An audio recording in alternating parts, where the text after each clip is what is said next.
আসসালামু আলাইকুম, সবাই কেমন আছেন? আমি আমার শ্বশুর বাড়িতে সকাল থেকে ব্লগটা শুরু করলাম। ঝাড়ু দেওয়ার পরে এই যে নাস্তা বানাইতে চলে এসেছি। আমি আর আমার যা মিলে নাস্তাটা সকালের কমপ্লিট করে নিলাম।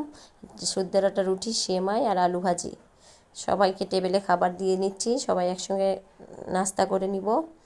সেমাই, আলু ভাজি আর সিদ্ধ আটা রুটি আর বাচ্চাদের ডিম ভাজি করে দিব। নাস্তা করার পরে এই যে চা বসাইছি, চা হয়ে গেলে আমরা তিনজন মিলে চা খেয়ে নিব।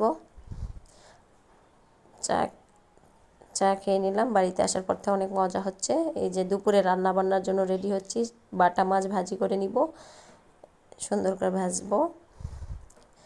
দিয়ে সজনে ডাঁটা দিয়ে একটা চচ্চড়ি করবো। পেঁয়াজ আর কাঁচামরিচ দিলাম, দিয়ে লবণ দিয়েছি 2 চামচ, আর মরিচের গুঁড়া দিলাম 2 চামচ, ধনিয়া গুঁড়া 1 চামচ, জিরা গুঁড়া 1 চামচ, হলুদের গুঁড়া 1 চামচ, দিয়ে আদা রসুন পেস্ট দিব 1 চামচের মতো।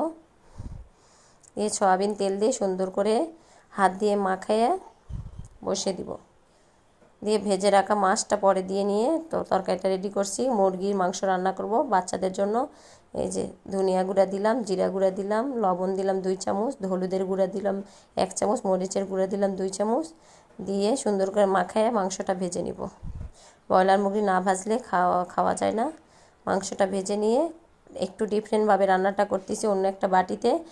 আবার 2 চামচের মতো মরিচ, 1 চামচ হলুদের গুঁড়ো, 1 চামচ মতো লবণ, জিরা গুঁড়ো 1 চামচ, আর আদা রসুনের পেস্ট দিব 1 চামচ, উঁচু 1 চামচ দিয়ে একটু সয়াবিন তেল দিয়ে একটু পানি দিয়ে মশলাটা পেস্ট বানাই নিব। বাটা মশলার মতো একটা পেস্ট বানাই নিব। এটা বাটা মশলার মতো টেস্ট আসে। দিয়ে কড়াইতে তেল দিয়ে পেঁয়াজ আর কাঁচামরিচ, গরম মশলা সব ভেজে নিয়ে ওই পেস্ট মশলাটা দিয়ে নিলাম। দিয়ে সুন্দর করে কষিয়ে নিয়ে কিছুক্ষণ কষিয়ে নিয়ে তেল ভেসে উঠলে ভাজা মাংসটা দিয়ে নিব। ভাজা মাংসটা কিছুক্ষণ কষিয়ে নিয়ে ঝোলের পানি দিব। ব্রয়লার মুরগিতে ঝোল রাখবো না। এই যে মাখা মাখা হয়ে গেলে সুন্দর করে নামাই নিয়ে আমাদের দুপুরে রান্না